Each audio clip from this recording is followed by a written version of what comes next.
Hello everyone, आपका स्वागत है महिंद्रा एसएससी पॉइंट में। हम लोग एवरेज पढ़ रहे थे और एवरेज का हमारा आज चौथा सेशन है। हम लोगों ने अभी तक 3 सेशन पढ़े। काफ़ी अच्छे सवाल हम मेरे अकॉर्डिंग्स तो लगाए गए और शायद आपको भी अच्छे लग रहे होंगे। ठीक है, तो चलिए स्टार्ट करते हैं आज का चौथा सेशन। आज भी कुछ इंपॉर्टेंट क्वेश्चंस के साथ हम बात करेंगे। चलिए देखिए, क्वेश्चन नंबर फर्स्ट क्या कह रहा है। क्वेश्चन नंबर फर्स्ट कह रहा है कि किसी टीम के 12 खिलाड़ियों की औसत आयु 25 वर्ष है। 12 खिलाड़ी हैं। आपको मैं बताऊं, औसत जब भी बात होती है तो मैं आपको एक चीज बताता हूं कि यस बराबर ए इंटू एन या ए बराबर एस अपान एन। ये बात मैंने बताई थी कि ये बात हमें दिमाग में हमेशा रखनी है। समझ में आई आपको बात?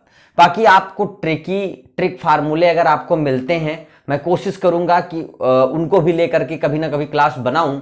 और ऐसा नहीं है, बट हम आपको जितने टाइम में आप फार्मूला याद करेंगे उससे पहले मैं आपको इस सवाल को लगा के दिखा दूंगा। तो हमारी ये कोशिश है। चलिए देखते हैं कि किसी टीम के 12 खिलाड़ियों की औसत आयु 25 है। भैया टीम में तो नंबर ऑफ पर्सन कितने हैं? 12। एवरेज कितने हैं भैया? 25। तो बताइए सम कितने हो गए? 12 का 25 से गुणा करेंगे तो कितना आ जाएगा? 300। अरे 25 चौका 100 और ये 4 तिहाई है तो 300 हो जाएगा। सम आ गए। फिर कह रहा है कि यदि कप्तान की आयु भी शामिल कर ले, मतलब यहां पर कैप्टन को भी मालूम किया जा रहा है, तो नंबर ऑफ पर्सन कितने हो जा रहे हैं? 13। मतलब 12 प्लस कैप्टन, 12 प्लस कैप्टन। समझ रहे हैं? तो एवरेज क्या हो जाता है? एवरेज 1 बढ़ जाता है, मतलब 25 के बजाय क्या हो जाता है? 26। ठीक है, तो हम 13 को 26 से गुणा कर लेते हैं। कितना हो जाएगा? सम यहां से क्लियर हो जाएगा। यस बराबर ए इंटू एन। सिंपल है। तो यस बराबर 13, 13 6 78 के 8 हाथ के अलावा 7 और 13 दूना 26 और 7 33 338। देख रहे हैं, जब केवल 12 लोग थे तो 300 हो गया सम, मतलब आयु का सम। लेकिन जब कैप्टन भी आ गया तो सम हो गया। तो कैप्टन की आयु कितनी हो जाएगी भैया? 380 में से 300 घटा दीजिए, कितना हो गया? 38 वर्ष। आंसर कितना हो गया? 38 वर्ष। आ गया? सिंपल सा है, कोई दिक्कत है ना? तो क्या करना है? फार्मूला याद करने के लिए हो सकता है आप दिमाग में ना रख पाए, हो सकता है आपको एग्जाम में बैठ के सोचना पड़े कि यार कौन सा फार्मूला था, क्योंकि चैप्टर बहुत सारे हैं। हर चैप्टर्स में आपको फार्मूले याद करने, तो जहां पे सिंपल ही लग जाए वहां पे ज्यादा फार्मूले याद करने की जरूरत नहीं है। चलिए तो नोट कर लीजिए, नेक्स्ट क्वेश्चन की तरफ चलते हैं। सेकेंड क्वेश्चन की तरफ चलते हैं। क्वेश्चन नंबर सेकेंड क्या कह रहा है? कह रहा है कि क्रिकेट के 11 खिलाड़ियों की औसत आयु 20 वर्ष है। ध्यान से समझेंगे, क्रिकेट के 11 खिलाड़ी मतलब नंबर कितने हो गए? 11। औसत कितना दे रखा है? 20। तो सम कितना हो जाएगा भैया? यहां से तो सीधे सिंपल दिख रहा है। ठीक है, तो क्रिकेट के 11 खिलाड़ी हैं, उनका एवरेज 20 है, तो टोटल सम कितना हो जाएगा? 220। अच्छा एक बात बताइए, यदि शिक्षक की आयु भी शामिल कर ले, एकदम हूबहू उस पहले नंबर के सवाल की तरह है, तो यहां पे नंबर ऑफ पर्सन कितने हो जाएंगे? 12। अब ये 12 हो गए उस शिक्षक, उसकी वजह से सम बढ़ जाएगा या हो सकता है घट भी जाए, जो भी हो। अच्छा यहां पे सवाल में देखिए एवरेज 10% बढ़ जाता है इस बार। पहले सवाल, इस सवाल में थोड़ा सा इसलिए ध्यान रखना है कि यहां पे प्रतिशत, यहां पे एक्यूरेट डाटा ना, पिछले वाले सवाल में एक्यूरेट डाटा दिया था कि 1 बढ़ गया, एक साल बढ़ गया या 0 तो ऐसे कर देगा। लेकिन ऐसे भी सवाल आ सकते हैं जिसमें औसत में परसेंटेज में या फ्रैक्शन में बढ़ने की बात करेगा। तो ऐसे कंडीशंस के लिए अब आप बताइए, ऐसे कंडीशंस आएंगे तो भी हमें हमारे फार्मूले काम नहीं करेंगे, हमारे ट्रिकी फार्मूले काम नहीं करेंगे।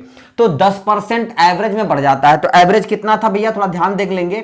एवरेज हमारा कितना था? 20। और 10% बढ़ जाता है, तो 10% बढ़ने का मतलब 10 कितना बढ़ा होगा? 10%। 20 का 10% कितना होता है? आप सिंपल निकाल सकते हैं, 2 होता है। तो मतलब बढ़कर कितना हो गया? एवरेज 22 हो गया। बात समझ में आ गई ना? इसका 10% कितना होता है? एवरेज का ही तो बढ़ रहा है, तो एवरेज का 10% मतलब 20 का 10% 2 हो गया, तो एवरेज अब कितना हो गया? 22। तो एक बात बताइए भैया, सम कितना होगा? 12 को 22 से गुणा कर दीजिए, सम आपको कितना हो जाएगा? 12 दूना 24 के 4 हासिल आया 2 और 12 दूना 24 और 2 26। कितना हो गया? 264। बस वही बात है, सिंपल वही चीज पूछा गया है कि हमें शिक्षक की क्या बतानी है? आयु बतानी है। तो देखिए आयु कितनी हो जाएगी टीचर की? टीचर की आयु 264 टीचर आने के बाद हो जाता, उसके पहले 220 था। तो इसका मतलब जो टीचर है हमारा वो कितने साल का है भैया? 44 साल का है। सिंपल सा। अगर एक बात बताइए, हो सकता है अभी सवाल हमें मिले, अगर यहीं पे किसी व्यक्ति के आने से एवरेज घट जाता तो भी कोई दिक्कत नहीं थी, आने से अगर एवरेज में कमी हो जाती तो भी कुछ ना कुछ तो, क्योंकि नंबर ऑफ पर्सन बढ़ते यहाँ एवरेज में घटता तो कुछ ना कुछ तो बढ़ता है ना। तो अगर ऐसे भी सवाल आते हैं तो हूबहू ऐसे लगाएंगे, वृद्धि ना करके या किसी व्यक्ति के जाने से, मान लीजिए यहाँ 11 था, एक खिलाड़ी चला जाता तो एवरेज घट जाता, तो यहाँ कितने बच जाते 10, और कितना घट जाता वो माइनस करके लिख लेते और फिर वही करते, फिर पता चल जाता जो गया हुआ है बंदा उसकी आयु कितनी है। समझ में आई बात। बट सवाल अभी आएंगे तो उसको भी लगाएंगे, लेकिन हमें आपको एक बताने की बात है कि अगर कहीं किसी के जाने की वजह है तो यहां जहां आने से प्लस हो रहा था हर जगह, वहां जाने पर माइनस हो जाएगा। ठीक है, तो नोट कर लीजिए। नेक्स्ट क्वेश्चन की तरफ चलते हैं, क्वेश्चन नंबर 3 पे चलते हैं। देखिए क्वेश्चन नंबर 3 क्या कह रहा है, ध्यान देंगे। कह रहा है एक पिता की उम्र मां की उम्र से 7 वर्ष अधिक है। देखिए ये आयु संबंधित सवाल है। ये जो सवाल होते हैं वो कई चैप्टर्स में घूमते हैं, क्योंकि ये बस खाली नाम से मतलब है, बाकी डाटा हम जान लेंगे कि एवरेज का है, ये अनुपात में भी आयु और माता पिता की चल सकते हैं। आपने ऐसे अनुपात के भी चैप्टर में देखा है, जब हम परसेंटेज में चलेंगे तो वहां पे भी ऐसे सवाल दिखेंगे। तो ये कई चैप्टर में है, क्योंकि देखिए क्या होता है क्वेश्चंस में क्या नाम है, जो भाषा होती है इस भाषा का कोई मतलब नहीं होता, भाषा किसी भी क्वेश्चन में घूम सकती है। ठीक है, तो देखिए क्या कह रहा है। कह रहा है कि पिता की उम्र मां की उम्र से 7 वर्ष अधिक है। मां इस समय अपनी पुत्री की आयु की 3 गुनी है और इस समय पुत्री 10 वर्ष की है, तो पुत्री के जन्म के समय पिता की उम्र कितनी थी। देखिए बहुत ध्यान समझेंगे, आज की बात हम चलेंगे, आज के। देखिए सवाल को बीच से पढ़ने की कोशिश करिएगा, क्योंकि पिता का संबंध मां के उम्र के साथ लिखा हुआ है। पिता मां का, अगर देखिए कह रहा है पिता मां से 7 साल बड़ा है, तो अगर मतलब मां का पता होता तो पिता में उसमें 7 जोड़ देते तो पिता का कंफर्म हो जाता। और मां का क्या है, पुत्री के साथ संबंध है कि पुत्री की 3 गुनी है, तो पुत्री का पता होता तो हम उसको 3 गुना कर देते तो मां की उम्र पता चल जाती। तो इसका मतलब कुल डाटा हमारी पुत्री पे यहाँ पे टिका हुआ है। तो देखिए एक सवाल देखिए, वर्तमान के हिसाब से पुत्री की आयु दे रखी है, पुत्री कितने वर्ष की है वर्तमान में, 10 वर्ष की है। तो मम्मी इनकी क्या है, 3 गुनी है, तो मां कितनी हो जाएगी, 3 गुनी मतलब 10 तिहाई 30 वर्ष की। अब एक चीज और समझिए, जो पिताजी हैं वो पिताजी मां से 7 साल बढ़े हैं, तो मतलब 30 में 7 जोड़ देंगे, 37 वर्ष के पापा हो गए। ठीक है, तो पापा कितने वर्ष के हो गए, 37 वर्ष के हो गए। अच्छा ये कब की बात हो रही है, वर्तमान की बात हो रही है। लड़की कै साल की है, 10 साल की है, तो इसका मतलब हमसे ये पूछा गया है कि पापा कितने साल के थे जब बिटिया पैदा हुई थी। तो बिटिया कितने साल की है, 10 साल की। तो जब बिटिया पैदा हुई थी तब बिटिया की उम्र क्या थी, 0 वर्ष, मतलब अब कितनी बड़ी हो चुकी है, 10 वर्ष। तो बिटिया के जन्म जब पता करना हो तो बिटिया की जो उम्र है वो पिता की उम्र में से क्या कर देंगे, घटा देंगे। तो पुत्री के जन्म के समय, पुत्री के जन्म के समय पिता की आयु कितनी हो जाएगी, पिता की आयु, ध्यान से समझे, पिता की आयु वर्तमान में कितनी है, 37 है, इसमें 10 साल माइनस कर देंगे, 27 वर्ष। तो ये हो गई पिता की आयु। अगर यहीं पे अगर मां की आयु पूछ लेता तो मां की आयु कितनी हो जाती, मां 30 साल की है तो मां कितनी हो जाती, ध्यान से समझेंगे, मां कितनी हो जाती, 20 साल की हो जाती।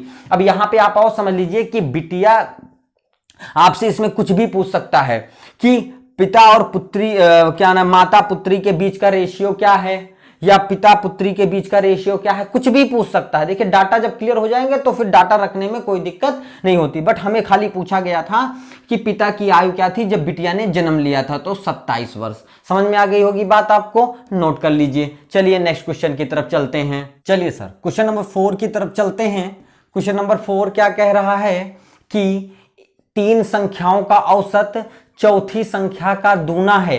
यदि उन चारों संख्याओं का औसत 12 हो तो चौथी संख्या क्या होगी। देखिए ये सवाल, ऐसे सवाल बहुत पूछे जाते हैं, छोटे छोटे एग्जामिनेशन हैं, जैसे पुलिस हैं और सारे एग्जामिनेशन, कोई एग्जामिनेशन छोटा नहीं होता है जो है, लेकिन अधिकतर सारे पेपरों में पूछे जाए हैं। तो आप देखिए क्या कह रहा है, 3 संख्याओं का औसत। अब देखिए इसमें 4 संख्याओं की बात किया तो हम अपने दिमाग में रख लेते हैं A B C D, वही चारों संख्याएं रही होंगी, है ना, दिमाग में रखना है, इसको लिखने की जरूरत नहीं है। 3 संख्याओं का औसत मतलब A + B + C बटा 3, 3 संख्याओं का औसत पहली 3 संख्याओं का चौथी संख्या की, यही चौथी संख्या की दूनी है। तो इसका मतलब A + B + C बराबर कितना हो गया भैया, 6D हो गया। बात समझ में आ गई होगी। फिर उसके बाद नेक्स्ट लाइन में बोला है कि चारों संख्याओं का औसत, अगर चारों संख्याओं का औसत दिया हो, चारों संख्याओं का औसत कैसे निकालते हैं, कुल का योग बटे कुल संख्या, कुल कितनी संख्या है 4 बराबर कितना दिया है 12, तो इसका मतलब a plus b plus c plus d बराबर 12 चौको 48। अब एक बात बताइए, a plus b plus c बराबर कितना दिया है 6d, हमने a b c के जगह पे रख दिया 6d प्लस d बराबर 48, तो यहां पे 7d बराबर कितना आ गया भैया 48, तो d बराबर कितना हो गया 48/7। आंसर आ गया, कोई दिक्कत, एकदम सिंपल सा सवाल, कुछ भी नहीं करना था। चाहते आप तो इसको अगर दिमाग को एक बार जोड़ देंगे तो बहुत सारी इस सवाल, पूरा सवाल आपको दिमाग में ही लगा लेनी चाहिए थी, ठीक है, बस थोड़ा बहुत पेन उठाना पड़ता। तो बस ऐसे सवाल को ज्यादा हाइपर नहीं होना है, सिंपल ढंग से लगाने हैं, ठीक है। चलिए नेक्स्ट क्वेश्चन की तरफ चलते हैं, क्वेश्चन नंबर 5 पे चलते हैं। देखिए क्वेश्चन नंबर 5 क्या कह रहा है कि तीन संख्याओं का औसत 77 है, लगता है वो इसी तरह सवाल है। तीन संख्याओं का औसत 77 है, पहली संख्या दुगनी दूसरी की 2 गुनी है, ठीक है, और दूसरी संख्या तीसरी की 3 गुनी है, तो पहली संख्या क्या होगी, बहुत ध्यान समझिएगा। यहां पे पहली दूसरी तीसरी आपस में सबका रिलेशन दिया है, तो एक मिनट के लिए हम रुक जाते हैं और हम ऐसे तीनों संख्याओं को एक बार क्लियर कर लेते हैं कि तीनों संख्याएं क्या होंगी। ध्यान से समझिएगा, एक्स फैक्स मांगने की जरूरत नहीं आती है अभी, पहले हम समझने की कोशिश कह रहा है पहली लाइन को भी छोड़ देते हैं, औसत जब तीनों संख्याएं क्लियर होंगी तभी तो हम औसत निकालेंगे ना, तो पहले हम तीनों संख्याएं क्लियर कर लेते हैं। तो कह रहा है पहली जो है वो दूसरी की दूनी है और दूसरी जो है वो तीसरी की दूनी है, मतलब पहला लाने के लिए दूसरा चाहिए और दूसरा लाने के लिए हमें तीसरा चाहिए। तो इसका मतलब हम अगर पहले को हम x लेके चलेंगे तो दूसरा वाला कितना हो जाएगा 2x, और अगर हमें पहला जो है वो दूसरे का दूना है तो हम पीछे चले, तीसरा x था तो ये 2x हो गया और ये 2x है तो ये कितना हो जाएगा 4x। अब मैं आपको समझाने की कोशिश करता हूं। हमने पहले ही सवाल से इस बात को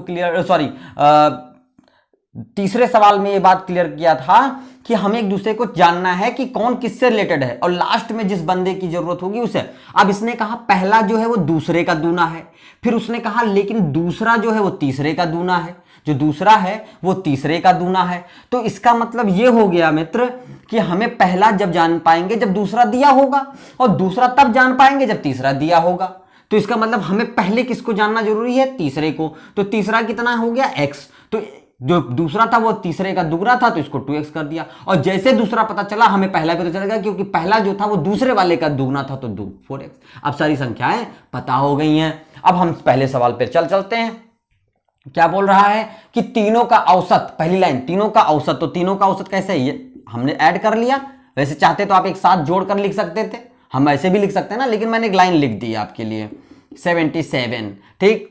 तो 4 3 7 यहां पे हो जाएगा 4 3 7x/3 बराबर 77। तो x बराबर कितना आ जाएगा भैया 3 इधर मल्टीप्लाई हो जाएगा और 7 नीचे आ जाएगा। ध्यान समझेंगे 77 × 3/7। इस बात को समझेंगे, जो डिवाइड में होता है वो इक्वल के उधर मल्टीप्लाई में जाता है और जो मल्टीप्लाई में होता है वो डिवाइड में जाता है। तो 7 11 जा और x बराबर 33 आ गया। अब x का मान 33 आ गया भैया, तो हमसे पूछा है कि पहली संख्या क्या होगी। देखिए पहली संख्या क्या है आपकी 4x है, तो 4x, तो मतलब पहली संख्या कैसे पता करेंगे, पहली संख्या क्या हो जाएगी, पहली संख्या हमारी 33 को किससे गुणा कर लेंगे 4 से, x का मान तो पता है, तो हमारा कितना आ जाएगा 4 3 12 के 2 हसिलावा 1 और 4 3 12 33 गुणे कितना हो गया 132। तो हमें पहली संख्या पता चल चुकी है। बाकी हम 33 अगर हम इसमें रख देंगे तो 66 और ये तो अपना 33 ही है। हम बाकी सारी संख्या जैसे 132 पता चल चुकी है तो इसमें 33 रख देंगे 33 66 ये संख्या हो जाएगी, और हम इसको रख देंगे क्या नाम है x का मान, तो ये तो अपना 33 ही है, ठीक। अगर आपसे यही पूछ लेता पहली दूसरी के बीच अंतर, तो सिंपल सी बात है दोनों को घटा लेते और x का मान रख देते। तीनों का योग पूछ लेता तो 7x में रख देते, क्योंकि तीनों का योग कितना हो जाता 7x, तो 7x में x की वैल्यू रख देते 7 से मल्टीप्लाई। तो कुछ भी पूछता हमें x का मान पता चले तो हम इसी डाटा में रखकर क्लियर कर लेते हैं। तो ये हो गया मेरा आंसर, ठीक है। तो आज के लिए बस केवल 5 क्वेश्चन पे चल रहे हैं, अभी 2 वीडियोस और मिलेंगे, 2-3 वीडियोस, ठीक है। तो अगर आपको अच्छा लग रहा हो तो प्लीज यस या नो में जवाब जरूर दीजिएगा, ठीक। तो आज के लिए बस इतना ही। जय हिंद, जय भारत।